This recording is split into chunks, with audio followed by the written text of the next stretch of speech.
Okay, good afternoon, everyone. Thank you very much for joining us here for our brief with regard to what the state is doing to slow the spread of coronavirus here in Nebraska. As always, I want to start off by highlighting our rules, though we've taken down our boards because we've got a lot of other things going on here today.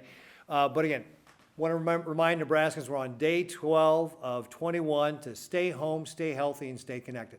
We want Nebraskans to remember our 6 rules with regard to staying home and keeping Nebraska healthy. The first one is stay home and don't take any unnecessary trips outside the house. The second is work. Work from home if you can. And if you are in the workplace, make sure you're doing those good social distancing practices. The third is shop. Shop once a week. Go out by yourself, have a list, be prepared, get in, get out. Don't take your entire family. Leave the family at home, go out shopping by yourself. Fourth, help kids socially distance by having them play at home and avoid those large group sports and playgrounds. 5, help our seniors. They may need errands run for them, or they may need to go grocery shopping for them. Help them stay at home, but don't go visit them in a nursing home. Help run their errands so they can stay home. And 6, exercise daily. Do that at home or with an appropriate socially distanced exercise. So those are our 6 rules. We want to remind Nebraskans. Again, we're staying home to stay healthy through the month of April here. It is also Lab Technicians Week here in the state of Nebraska, and that's appropriate considering how important Medical Lab Professionals Week is and how important they are to helping us fight the spread of coronavirus here in the state. So I am going to sign this proclamation that is declaring it Medical Laboratory Professionals Week here in the state of Nebraska, and I want to thank all of our medical professionals in the lab who are working so hard, especially those at the Nebraska Public Health Lab and at UNMC, because they are all working very, very hard, literally making sure we process those tests so that we can understand what is going on here in our state of Nebraska with regard to the spread of coronavirus here. So thank you very much to our medical lab professionals. And then today we have a very exciting announcement. One of the things we've talked a lot about is testing. Being able to do testing so that we can understand, again, what is going on here in the state of Nebraska. Today we are launching a program in conjunction with some companies from Utah. In fact, we got connected to these companies through my friend Gary Herbert in Utah. We've got 3 companies. You can see Mark Newman is up here. He's with Nomi Health. We also will have Dave Elkington, who is with Zant, and then Josh James. There he is. Okay, and then Josh James, who is with Domo. And Domo will be putting together a testing program for us that will set up a lab here in Nebraska that will increase the amount of tests we can do by about 3,000 a day. So just to put it in perspective, over the weekend I mentioned we got 2,000 tests back. Generally we're shooting anywhere between 600 and 800 tests a day. So you can see this will take up our testing capability dramatically. There'll be a lab that will be located here in the state that will allow us to do much more testing all across the state. So we're very excited to be able to roll this out with Domo to be able to give people an idea of how we're going to be able to expand testing, because this is one of the things people have been talking about. Now, why is testing so important? It's because think about what we've done here in the state with our directed health measures. We've basically quarantined the entire state, right? We've got the 10-person rule. We've put the limits on a number of businesses. Well, as we look to loosen those restrictions, what we want to do is ramp up our testing, getting to that additional 3,000 tests a day, so that we can find more people who are COVID positive, and then through contact tracing and ramping that up as well, have those people stay home in quarantine and find out all the other people that they had contact with and get them to quarantine. So again, think about it. Right now, we've quarantined the entire state. What we want to shift to over time is really focusing on those people who are directly impacted, those people who test positive and the people they've had contact with, so that we can shift it from quarantining the entire state to really quarantining those people who are going to be most impacted. And that's what this program will help us do with Domo. Our website will be testnebraska.com, where Nebraskans can go and sign up to get assessed. Then we will test, and then we will track. And we will start off similar to the way we've done with all of our testing, where we'll start off with the highest priority first, the people who are keeping us safe, and then people who are highly symptomatic. But then as we get through those folks, we'll be taking that down to people who maybe just have a few symptoms or one symptom, and then maybe people who are completely asymptomatic. And so we want all Nebraskans to participate in slowing the spread here in Nebraska. Every Nebraskan can be a part of this fight against slowing down the spread of the virus here in our state. This is another way all Nebraskans can participate. Every Nebraskan can go to testnebraska.com or www.testnebraska.com. Sometime if you're on Google Chrome, you have to type in the www first. Fill out the assessment, and then as we ramp up this testing, as we get it in place, then we will be able to contact you about coming back, getting the test, and then again, this whole thing is assess, test, get the test, and then track. So if you are COVID positive, then we'll ask you to stay at home and quarantine, and we'll contact back the people you've been in touch with so that we can get those people to quarantine as well. And again, this is how we shift to that model from the entire state being quarantined to just the people impacted being quarantined. We've got, as I mentioned, the folks that are helping us get this up and running with us by Zoom call here today. See, we're doing all this nice socially appropriate stuff here that will help us be able to limit the spread and really crush the curve here in Nebraska. And so I'd like to turn over to the folks on the phone to be able to talk a little bit more about the program. And Dave, I think you're going to be up first. Yeah, so let's make sure you can hear me. Can you hear me? I can hear you. Okay. So look, super excited to be partnered with you, Governor Ricketts. And frankly, the leadership that you guys are showing here is exciting to be involved and excited to see what we can do here in the state. Now, let me give a little bit of background so that everybody understands what this can mean and what this will mean to the state here. We found this initiative started in Utah, as you mentioned, and really what we realized is we can't, as residents and as people living in states, we can't rely on our government to do everything. And so we started a public-private partnership where the companies you see here on this call came together and said, look, let's use our technologies and let's use our relationships all over the world to solve this problem. And so what you're going to hear is some of the folks here had relationships in China and in Germany and all over the globe that have allowed us to circumvent traditional methods to get PPE and test kit and things like that. So one of these initiatives is the ability to bring over 500,000 tests to the state of Nebraska. So you talked about this goal of 3,000 a day. Just yesterday, we just came in Utah. We've only been doing this program in Utah for about 2.5, 3 weeks. Just yesterday, we did just shy of 3,000 tests in one day. To give you a reference, the United States, we did about 145,000, I think, a day or two ago. So we're targeting the very same thing here in Nebraska. Within a few weeks, 2-3 weeks, our goal is to be up at that same sort of volume. And to share the impact in Utah, it's not just about determining whether we're sick or not.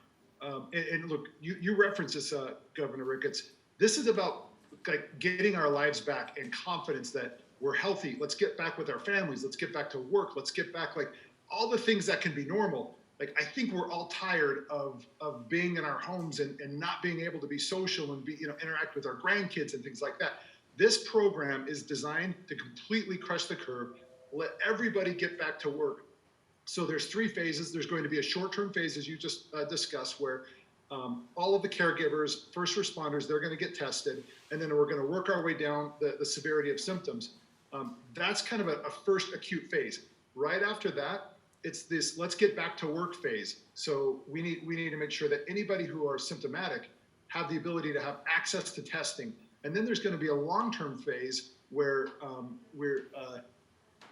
there's a long-term phase where we're going to be able to really support people as they're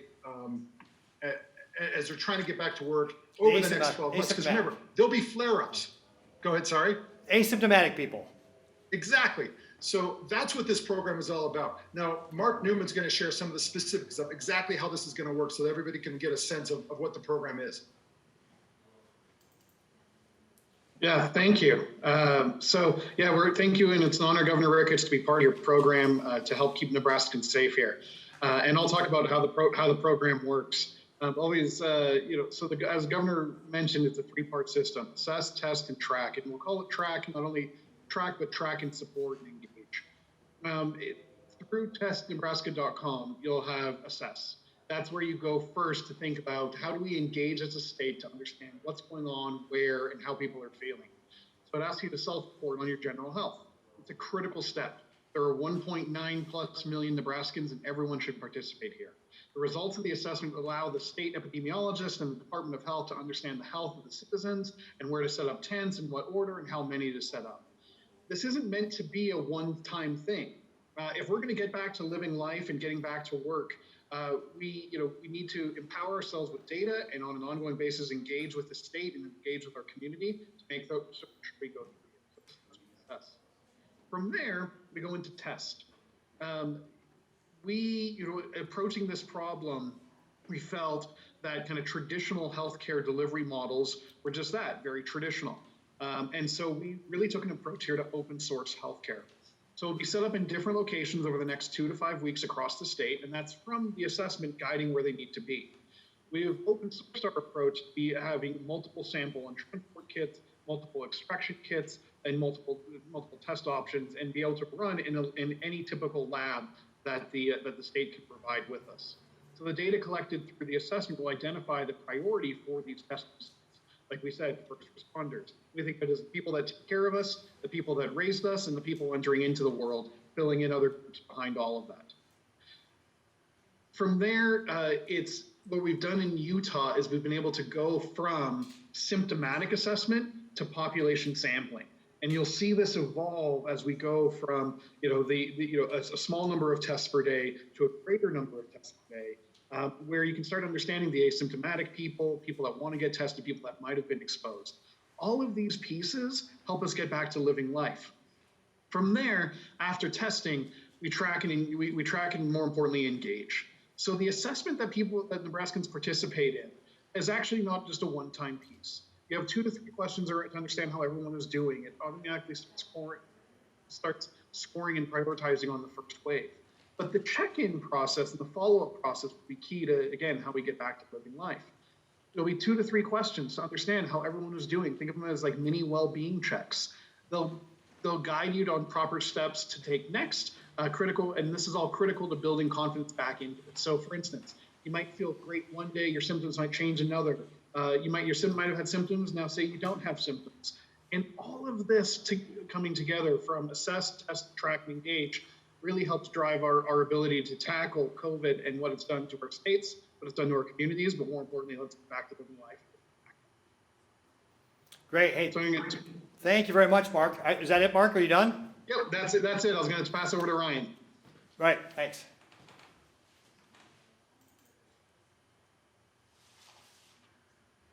So first, Governor, I'm Ryan Smith. I'm the CEO and the founder of Qualtrics. We've worked with a lot of groups inside Nebraska for a while now with the higher education, and we run probably the largest assessment firm in the world. We're part of SAP. We've stood up the assessment piece of this all the way through to the actioning. And basically every citizen of Nebraska can go in confidently, take the assessment, and learn real quick on how to schedule time, how to go somewhere, even outside of a hospital, which we're finding is very important for people who want to go, get in quickly and get tested, and then drive action where they can get that back to them on a phone and receive real-time updates on how they're doing and be able to operate with the confidence that we've got. We put together this group of 4 companies. We put it all together. We just kicked off in another state this morning. We already have 30,000 people who have gone through the assessment with testing set up, and we're super excited to be a part of this. All the data that we collect is all secured with the highest level of security, HIPAA compliant with FedRAMP approved systems, and that data will be uploaded into the state, and we'll have one of the largest repositories to be able to monitor really what's going on within the state and be data driven so that we can assess and take action, and do it in real time. So we're excited to be a part of it. Great. Thank you very much, Ryan. All right. Thanks, Ryan. Thanks, Governor. This is Josh James. I'm the CEO and founder of company in Utah called Domo. And, it's a real pleasure to be able to be involved. And it's actually been really enjoyable for our employees to know that, hey, we've got a chance to go out and help Nebraska. And I know my company in Qualtrics has had dozens of folks working almost 24/7 the last 5 or 6 days trying to get ready for this, and excited to be able to launch it.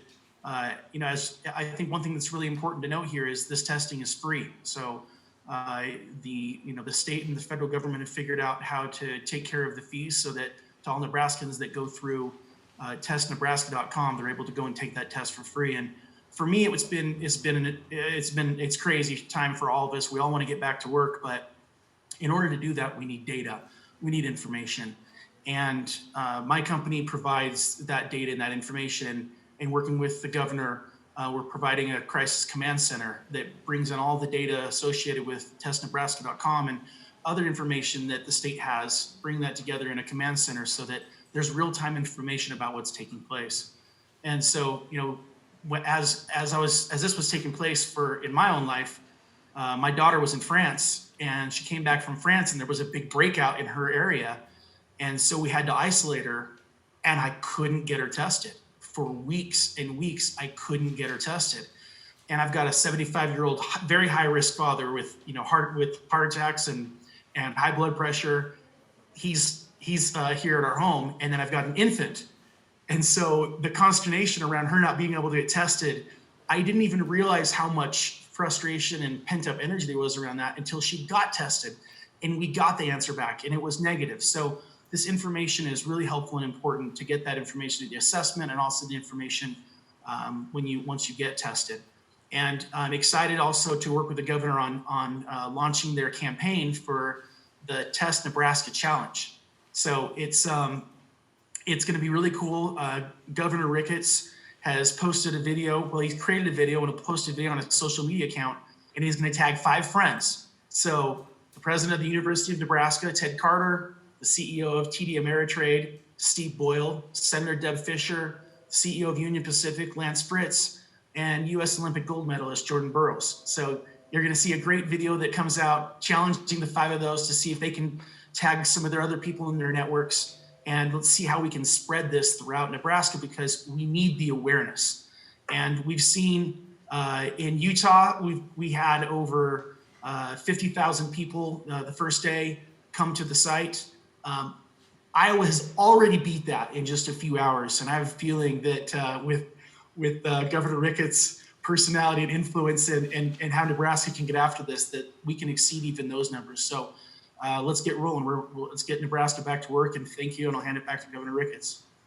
Great. Hey, thank you very much, Josh, and everybody.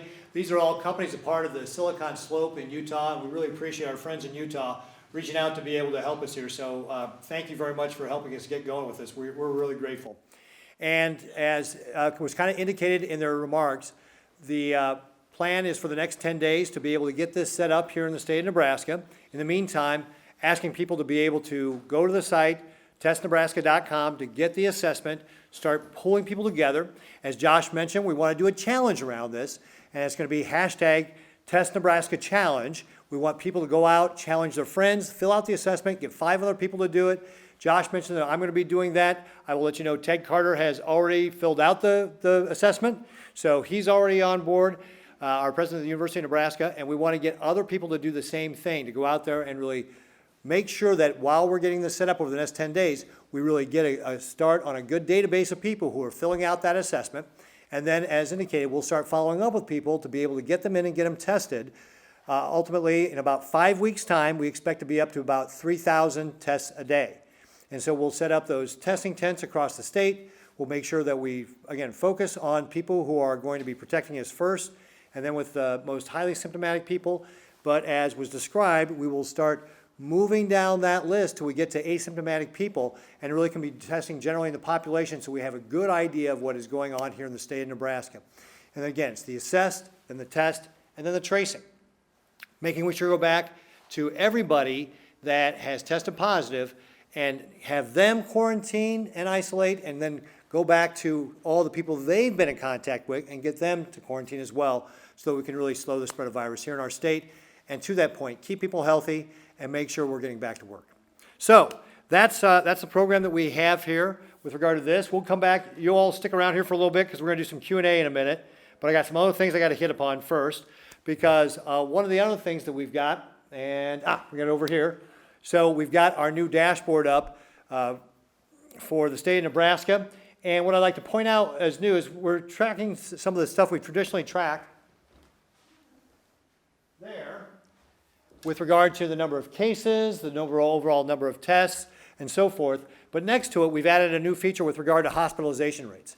Now, one of the things I've really talked about is the whole point of everything we're doing is to make sure we don't overwhelm the healthcare system, to make sure that everyone who needs that hospital bed, that intensive care unit bed, or that ventilator has access to be able to get that. And this is what this dashboard here, as you look at it, it's on the right. It shows the percent of number of hospital beds available right now. Right there. You can see we've got 41% of the hospital beds in Nebraska are available. You can see we've got 58% of the intensive care unit beds available. And right here, you've got 78% of the ventilators in the state available. So again, it's really focused on making sure that people have a good feeling for how our healthcare system is holding up here in the state of Nebraska. And as you can see from this dashboard, right now we are doing very well here in the state of Nebraska. So that's our new dashboard that's out there, just the same place it was before. You can find it through DHHS's coronavirus website. Go look it up. You can see again our dashboard as that changes daily. Also, scheduled for this week, we're continuing to do our briefings here at 2 p.m. Central Time. We will throughout the rest of the week here. Tonight, we will also be doing a Spanish briefing, a Spanish language briefing at 5 p.m. And then Thursday night, I'll have a town hall on NET again Thursday from 8:30 to 9:30 Central Time. And with that, I'm going to go ahead and get into our questions and answers that were submitted ahead of time. And then we'll open up to questions to folks here. So, Christian Wagner, NTV. Dawson County saw one of the largest spikes thus far in confirmed cases. Monday with more than 120 confirmed. What is your reaction to these numbers, specifically where the largest employer is a meatpacking plant, Tyson? Well, again, this is one of the things where as we test more, we find hotspots like we found in Hall County previously. Now we've got another one in Dawson County. And if you look at the counties that, between Hall and Dawson County, I think I mentioned this yesterday, that about half the state's case are in these two counties. So we have, just like we did for Hall County, we'll be deploying more resources there. The National Guard is out there testing. I know the public health director out there has staffed up to be able to do more contact tracing. We'll be looking as we beef up our contact tracing at the state to be able to supply them more resources. In fact, I think we've already sent some more resources out there. Is that right, Dr. Antone?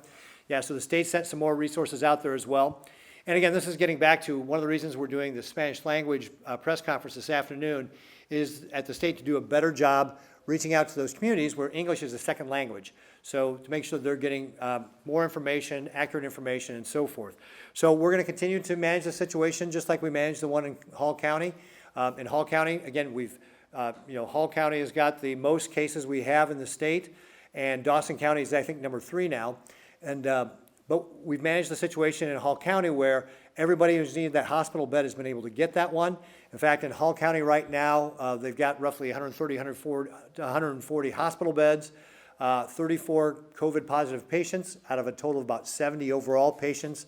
I think they've got 13 people in the ICU out of 16 beds. 11 of those are on ventilators. So again, we're managing that situation. CHI is bringing in more workers to be able to help there. It's a situation we're going to manage. We're managing in Hall County. Not that people aren't working hard. They're working very hard. Teresa Anderson, the public health director, the mayor, everybody's working very hard. The people at CHI Francis, but we're managing it, and that's what we'll do in Dawson County as well. Late Monday night, President Trump tweeted that he would sign an executive order suspending all immigration into the United States. What is your take on this potential move? Obviously the president's seeing data. I am not with regard to immigration, but certainly we are going to look for abuses of the immigration system here in Nebraska to make sure that we aren't bringing in people that could potentially be spreading the virus here in our state. Austin Kohler, Grand Island Independent. What is the governor's reaction to the letter sent to him by State Senator Dan Quick urging him to issue a statewide stay-at-home order, or at least issue one for Grand Island? Would the governor consider issuing such an order for Grand Island or allowing local officials to do so? Well, we'll always consider all the tools that we have at our disposal. But again, if you look at just broadly statewide, we are managing this, right? Our healthcare system is not overwhelmed, right? Go look at our new dashboard over here, right? You can see that.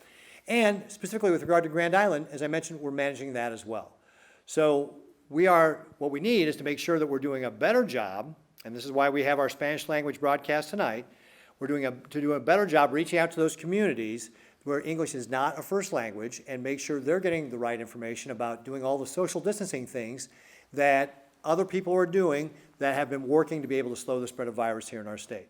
So that's really what we need to focus on, is getting more people to do compliance with regard to social distancing, helping people to do that. And that's really the answer, because, again, if you think about it, again, if you do a shelter in place, other states have done that. Wisconsin, Colorado, Pennsylvania, they have meatpacking facilities. They have the same problems we do. Shelter in place, it does not make you immune to these sort of things. The whole goal is, again, to get people to do the compliance on the NPIs, those non-pharmaceutical interventions, and that's what actually makes a difference. That's what really makes a difference, and that's what we're going to continue to focus on to be able to do a better job. Sarah Kirkley, NTV. Oh, same question. Senator Dan Quick said in a Facebook post last night he sent you a letter. Actually, he sent that letter a couple weeks ago, by the way, earlier this month, requesting consider stay at home. I think I answered that question already. Is there a level of infection that would prompt the governor to order non-essential workers to stay home? Again, folks, we don't make that distinction here in our state with regard to non-essential workers. We don't do that here. What we're doing is getting Nebraskans to all be engaged in this fight against the virus, to exercise that civic responsibility and that personal responsibility to be a part. Every Nebraskan can do it by following our social distancing guidelines.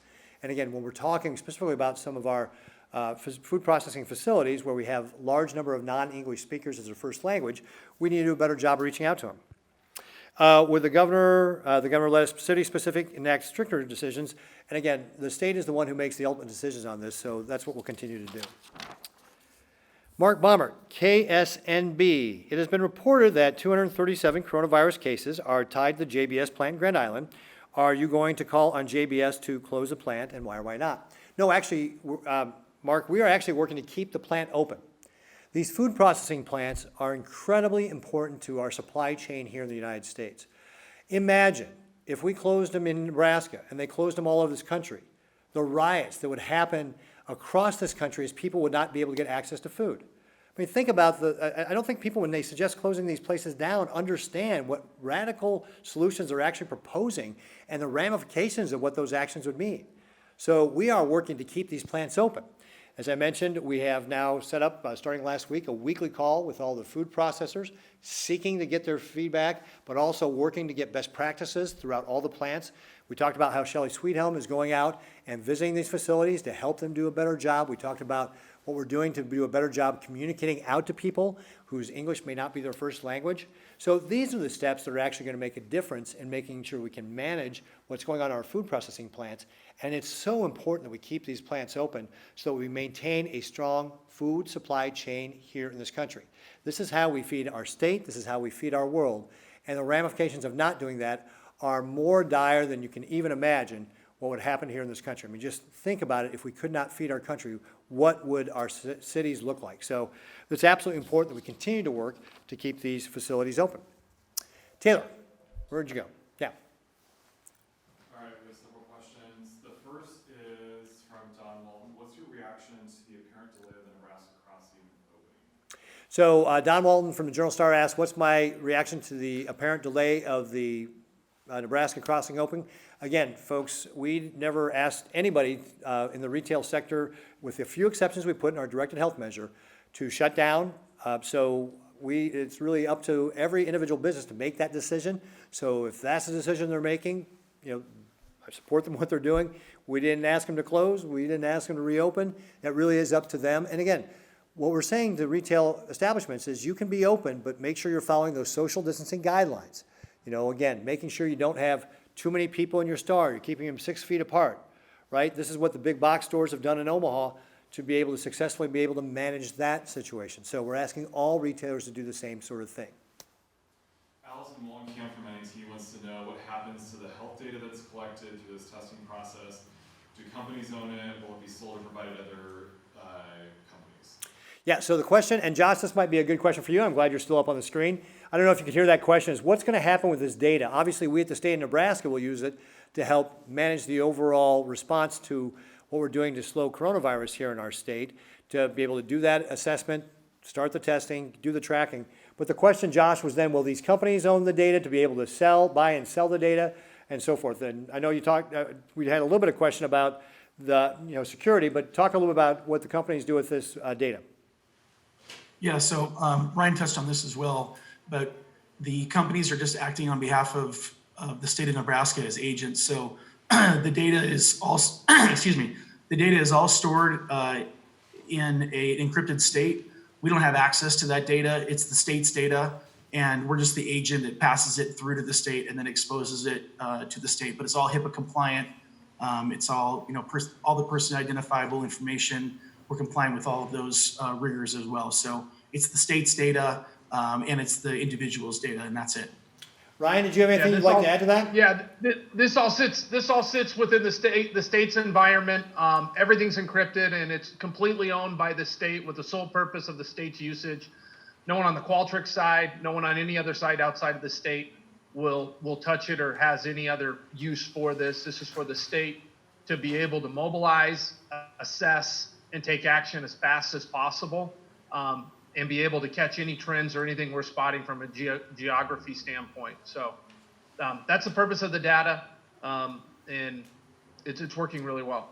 Great, thanks, Ryan. Rob McCartney of KTV wants to know how much this testing will cost Nebraska. Do we shop around, or is this company the only option? So the question was from Rob McCartney was, how much will this cost Nebraska? Are there other companies doing this? Did Nebraska shop around? I'm sure there are other companies trying to set this up, but we've been looking for a way to be able to expand testing quickly, for a number of weeks now. And we felt this was the company that could be able to deliver that the fastest we could. Off the top of my head, I don't have the total number, so I don't want to give out a wrong number. But Rob, we'll be able to get that response back. And Taylor, maybe you could just follow up with the media outlets on that total number on what that contract looks like. Chris Dunker has 3 questions. His first one is, how many contract tracers are available in the state, and are we going to try to hire more? So the question was, how many contract tracers are available in the state, and are we going to contact more? Chris, we'll have to get back to you on that one too, because I don't know off the top of my head, because most of the contract tracing, as we set it up here in the state of Nebraska, is done at the local level, so that those public health departments are the ones who kind of have the first line of defense, if you want to think about it that way. And I don't know specifically how many people they've got. I can tell you, like in Two Rivers, for example, they just staffed up 10 more people to be able to help do that contact tracing. But absolutely, we're putting together an entire plan to be able to, at the state level, build up our capacity so that we can be a resource for those local public health districts to supply more people, similar to what we've done, for example, in Grand Island, with Hall County, where we've sent more people, or what we're doing in Dawson County, in Lexington, to be able to send more people out there. So it's definitely our goal to get even more people bulked up. And as we get that organization set up, which frankly goes with what we're doing on the testing side, we'll give you a dashboard that shows how many people we've got up and running, how many calls we're making, how many contacts, that sort of thing. We're not ready to do that right now, but that is definitely our plan as we get all this beefed up over the course of the next couple of weeks. What update can you provide regarding Nebraskans moving into quarantine at the University of Nebraska, and what is the process for those who tested positive to do so? Is this from Chris Dunker again? Yes.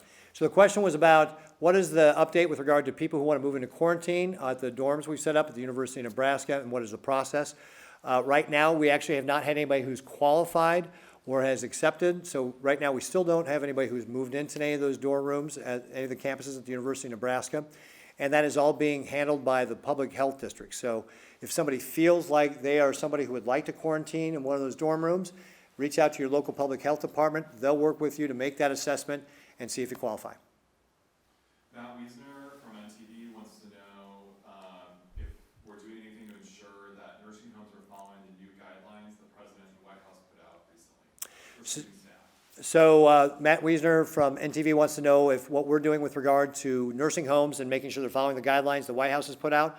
So again, we have close communication with the nursing homes. Dr. Antone, you want to come up and maybe say a few words about that? Yes, we've had a plan in place for the long-term care facilities, the nursing home, for at least the last several weeks, where that if somebody that does test positive at a nursing home will be isolated at that nursing home, if at all possible, if they can be isolated there safely.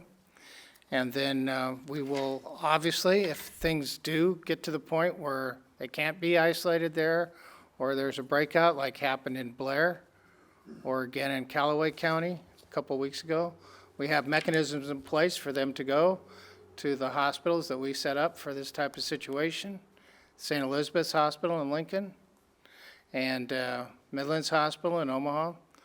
And that's the plan we have in place right now. Dr. Antone, you want to talk a little about the additional training we're doing as well? Yes, we do have training ongoing at facilities, on-site training, as well as webinars on a Monday, Wednesday, and Friday basis to help with training.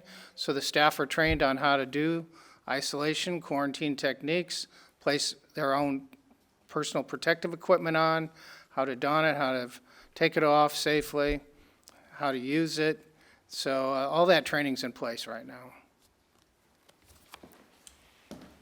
And in fact, we have a group responsible for training as part of our unified command team. And one of the other aspects of that is that Shelley Sweethelm, we mentioned we mentioned about how Shelley is going to the food processing facilities. She's also going to long-term care facilities and doing the same thing with them, which is taking a tour, looking at their facilities, seeing what things they may be able to improve upon, what they're doing well, and they should continue to emphasize, and that sort of thing as well. Anything else, Taylor? Willis McHenna from the West Point News would like to know, are pools required to adhere to the 10-person limit? And if they don't adhere to it, what would be the consequence? So the question from Willis and West Point was with regard to swimming pools, do they have to adhere to the 10-person rule? And the answer is yes. It is a Class 5 misdemeanor to break one of our DHMs, but again, rather than bringing the heavy hand of the government down, what we do is really try to work with people. I've had a lot of conversations with the mayors of our cities all across the state about pools and what the expectations might be around those pools opening. And we, as a state, will put out more guidelines with regard to that as we get further, closer to Memorial Day, so that we can, we want to collect as much data as we can with regard to where we think we are in the state before we put those guidelines out. But we'll be coming out with some guidelines with regard to swimming pools for the summer. Becca Costello from NET wants to know, how are the companies we're working with able to get testing supplies that others have been unable to get? So Becca Costello from NET wants to know, how were these companies able to get testing supplies, and not just testing supplies, but also the machine, the PCR machine that does this testing, the polymerase chain reaction machine that runs these labs. How do these folks get it? And I don't know, Josh, do you want to answer that? Dave, who would be the best person to talk about the relationships that you all have? You kind of referenced them in your opening remarks here about having these relationships to be able to get this, but who'd like to tackle that question? I'll jump in and then I'll hand off to a couple of the folks. So what made this organization unique is that it's really a consortium of several companies. And so one of the partners in this consortium is a company called Co-Diagnostics. They've been around for 7 years. They're a public company, and they've done long-term assessments and testing around infectious disease in third world countries. So it was an interesting, really is one of the things that kind of helped spawn the idea. They were shipping these tests that have been FDA approved all over the world to really all over the globe, Western Europe, Africa, South America, Asia, and we weren't using them in our own backyard. So when we reached out to them, they then began making connections and introductions. Then we also had some of the other people in the consortium who had relationships into inventory in China. So really the short version is the network of the CEOs involved in this association. You've got Qualtrics, who has a relationship directly to one of our providers in Germany. You have Domo, who has relationships with providers in China. So we're leveraging those broad relationships in order to circumvent traditional purchasing, the typical logistics process. So we're going to direct. Josh, share some of what you just were able to do for PPE. Yeah, so again, I think Dave set it up at the very beginning as well. But this is when the president said it's every state for themselves. We all looked around and said, okay, well, what are we going to do? And thankfully, we'd established a relationship with our governor and just started. Everyone kind of came together and just helped as much as we possibly could. But one of the things that I noticed also is PPE, just getting masks and equipment and I was on the board of a company that had a Chinese factory. And so we called them and ended up bringing in 8 million different pieces of PPE for the state of Utah.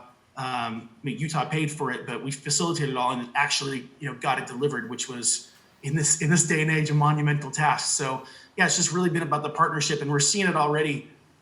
We'll see it, I'm sure, with Nebraska and the people that, are just helping to spread the word to go to testnebraska.com and get these assessments done. Because if you can get 100,000 people in that first day, that's a pretty big dent in the overall population of Nebraska, and really gives you a good idea of where people are at. We have a question from Charlie Brogan. Is the ultimate goal to have every person in the state tested? And how long will this take? So Charlie Brogan's goal is the goal to have every person tested, and how long will that take? And actually, the goal is not to have every person tested. What we want to do is focus on the people, again, who may have been impacted by this. We want to do the test, or the assess, test, and then track. But that doesn't mean that just because you're asymptomatic doesn't mean we don't want to have you tested as well. So if people want to get a test, as we roll through the folks who are protecting us and are highly symptomatic, then we would start taking those folks who are asymptomatic who want to get tested. So we don't have to get everybody tested, but we want to get a large number of people tested, including people who are asymptomatic and may want to get that test. Is that it, Taylor? Questions after now. All right, great. So we'll open up to questions for people in the room. Martha.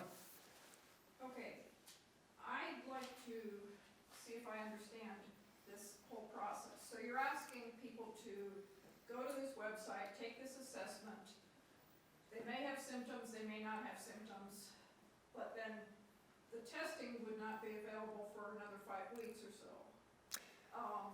And things could change with their, whether they have symptoms or not in that time period. But they take this assessment, then the state will get to them and say, you need to be tested, and here's when you can go do it. So. And then there'll be some follow-up sent to them. Absolutely, yeah. So the way it's going to work, Martha's question was, how is this really all going to work?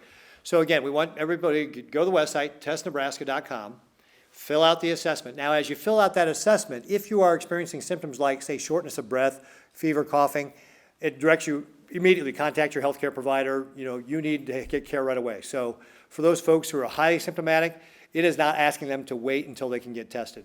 So again, this is about assess, right? So if they need that right away, we want them to go seek that health care right away.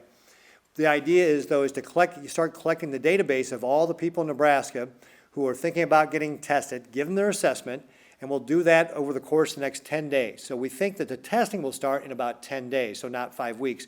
We think we'll be ramped up to the maximum capacity 5 weeks from now. That's when we'll get up to that 3,000 tests a day. So the idea is, again, get as many people as we can get signed up right now, and then, yes, there'll be follow-up afterwards with regard to, people with regard to when they're approaching their testing. We'll have people continue to monitor their symptoms, and that'll be part of the ongoing update with the assessment. And then as we get close to testing, that's when the state will start reaching out to them to call them in and say, hey, let's set up an appointment for you to get tested in one of our drive-through locations.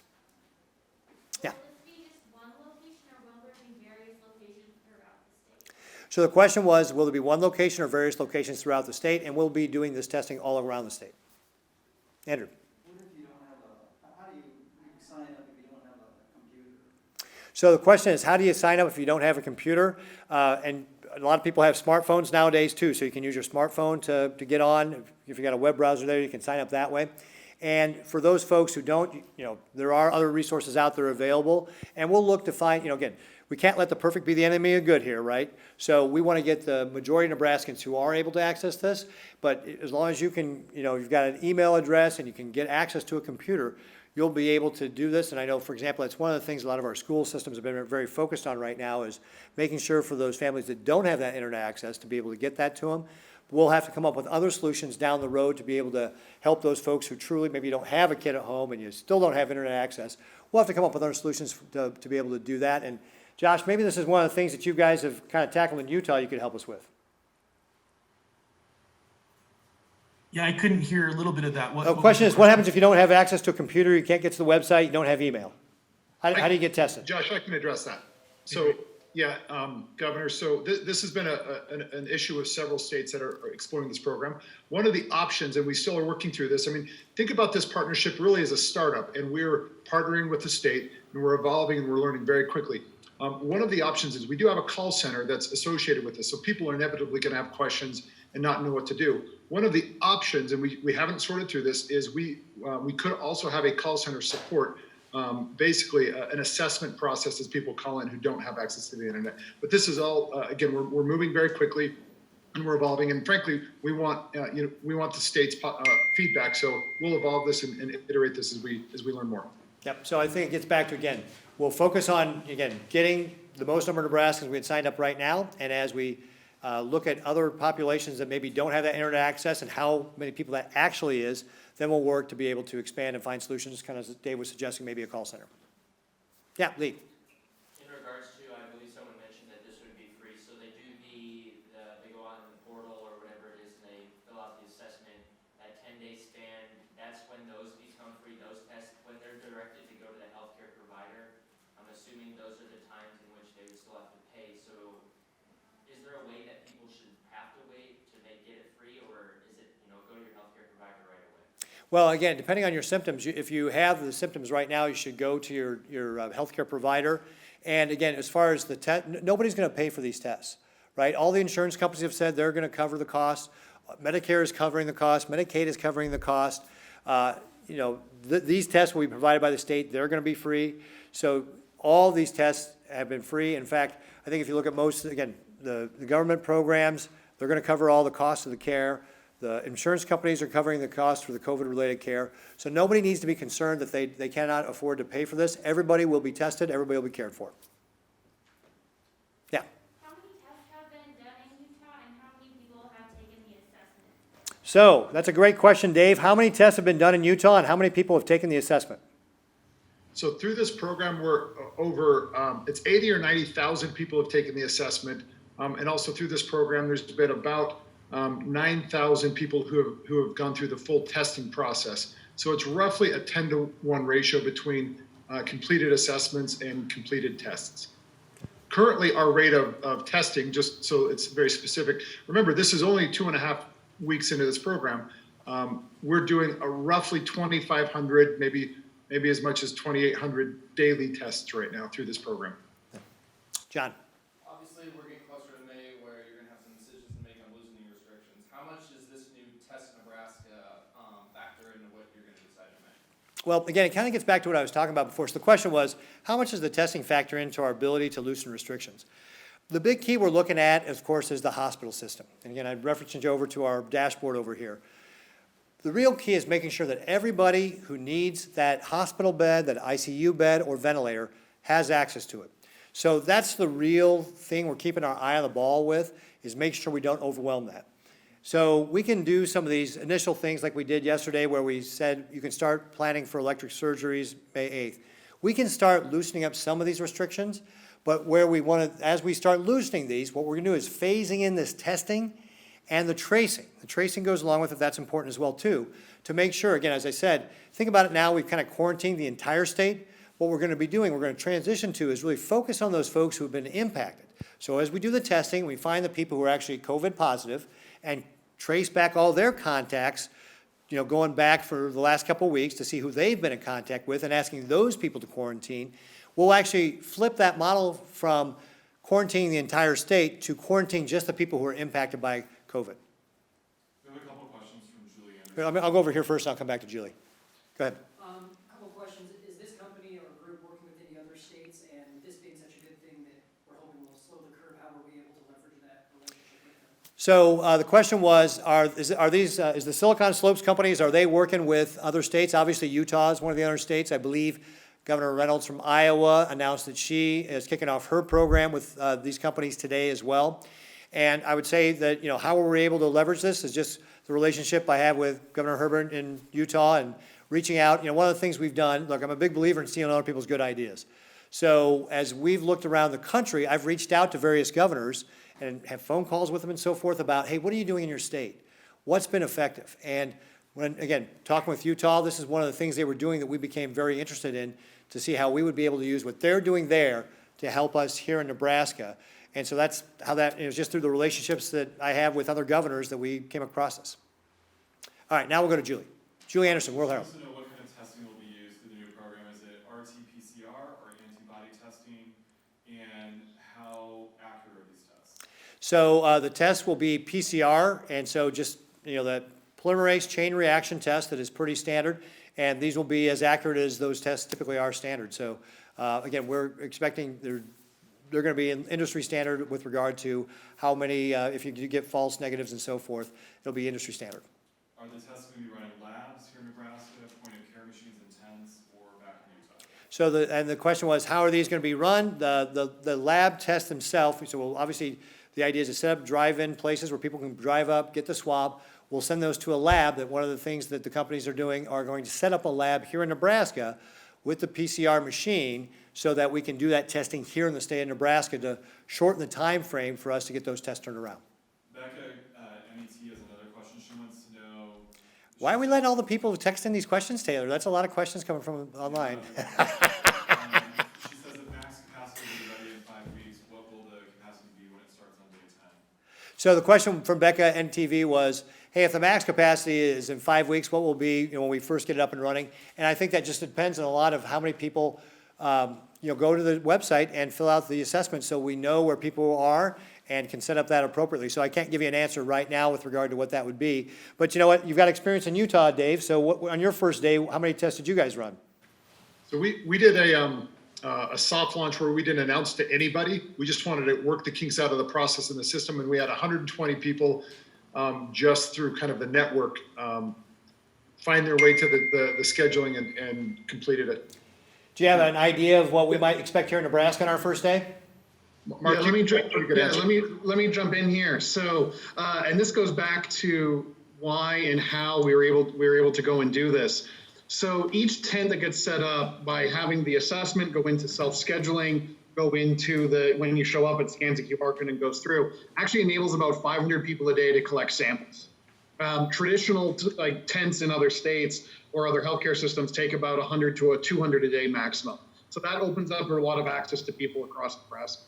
And then, so as we did that, it's the function of the number of tents we launch. So start with one, then add 2 more, then add 3 more, then add that, and that's how you see capacity build out.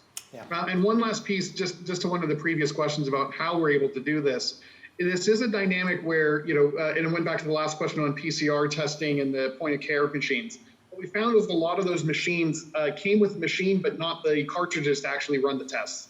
And so the approach that we've taken here is one to enable Nebraska inside the state to be able to run the tests, have the tests, and not be beholden to giant, Thermo Fisher, Roche machines or something like that doesn't come with the supplies you need. And so that gets distributed to the tent. We ramp up capacity, and hopefully we'll go much faster than 5 weeks. Hopefully something like 2 to 3. I always rather underpromise and overdeliver, just so you know. All right, we'd like to go even faster. Yeah. Who will staff these testing sites? So the question was, who will be staffing these testing sites? So we at the state of Nebraska will be responsible for staffing the testing sites. We'll probably launch the first one tent with National Guard to get that up and running and do it in a relatively short period of time. But then ultimately, we'll have to be staffing the folks in the tents going forward. Yeah, John. Everybody that takes the assessment eventually be tested if they want to be tested? So the question was, will everybody who takes the assessment ultimately be tested? And again, a lot of that will just depend on what the demand is for those symptomatic people and folks. But obviously, if we've got the capacity to test people who are asymptomatic and they want to be tested, we would absolutely like to be able to provide that test. There's time for a couple more questions. Andrew. Again, a little bit different subject. What would you say, or what kind of facts do you have to kind of calm the fears of some dental workers that, they work inches away from somebody's mouth and they're worried about not only their protection, but also patients' protection? If you loosen the Yeah, so with regard to our announcement yesterday, we said that starting May 4th, that hospitals will be able to do elective surgeries, and that also covers dental care. And so Andrew's question was about dental hygienists who are concerned about their health and the health of the patients. And the first thing I'd say, hey, these are healthcare providers, so they're used to thinking about how do you take care of people's health. And with regard to specific dental practices, for example, if they're looking to add, say, face shields to the overall PPE, I mean, some of you are probably too young to remember this, but there used to be a day when dentists would work on you without rubber gloves and without a mask, right? Well, that's changed, right? Now, all dentists, they work with the gloves and they work with the mask. So if they want additional PPE like face shields, what they should do is reach out to the local public health department, because we at the state of Nebraska are buying face shields as well. So that might be one of the options to be able to work with. I think the dentists are working on kind of what their own best practices are going to be and publish that out across the industry. So again, I think that the industry itself will be able to take a look, because they're in the healthcare industry, this is kind of their expertise. What do they need to do to be able to keep their staff safe and their patients safe, and take additional steps to do that, just like every other business in Nebraska is going to have to do. Everybody's going to have to think, the way I did things before is, if I'm going to open up, is going to have to be different. We're going to have to make changes. Restaurants have already done that, right? Other businesses are going to have to do that as well. Yeah. How important is it that every Nebraskan take 5 minutes to fill out this questionnaire? Well, I think it's incredibly important that all Nebraskans take the 5 minutes it takes to fill out the questionnaire at testnebraska.com. This is something where every Nebraskan can be a part of fighting the coronavirus here in our state. Every Nebraskan has a civic duty and a personal responsibility to do that, and filling out this challenge is one of the ways that they can exercise that civic duty and that personal responsibility. Last question. Another change subject from the testing, but the local health department in North Fork has said they've had issues communicating with the Tyson corporate. Just wanted to know, you talked about how you talked to the leaders of the food processing, but is there anything specifically to facilitate communications between health departments and meat packing? Yeah, I think, so the question was about Norfolk, or Madison and County, and their relationship with Tyson, and how it seemed to have some communication difficulties over the weekend. I mentioned I reached out to Steve Stouffer yesterday to talk to him about it. On a call today, the public health director there said that the communication seemed to be better, and that there was better communication flowing back and forth. And again, it's a part about establishing that relationship between the local plant manager and the public health department to be able to do that. But again, a lot of the issues we find here in the state, whether it's this or other things with regard to how people are following our NPIs, communication makes a big difference. Just reaching out and having good lines of communication. So that's, I think we've been able to get that back on track with Tyson, and we're going to continue to work with them and the other food processors to make sure we can keep them open. Well, again, folks, thank you very much. I appreciate everybody taking the time this afternoon to come here and talk about what we're doing to prevent our steps to prevent the spread of coronavirus here in our state. We're very excited to be able to work with these Silicon Slope companies. Thank you very much, gentlemen, for joining us here today, and we're very excited to work with you and get this program rolling out here in the state of Nebraska so we can test Nebraska. And we look forward to a time when we can host you personally here in Nebraska when some of these restrictions are loosened up. Absolutely insist on it. It'll be fun. Great. We'll make sure we buy you a steak or something. Terrific. Great. Hey, well, again, thanks a lot, Mark, and everybody else. And folks, thanks a lot. Again, we'll be back here at 5 o'clock tonight for the Spanish press conference, and then tomorrow at 2 o'clock Central Time for our regularly scheduled press briefing. Thanks. Thank you, Francis.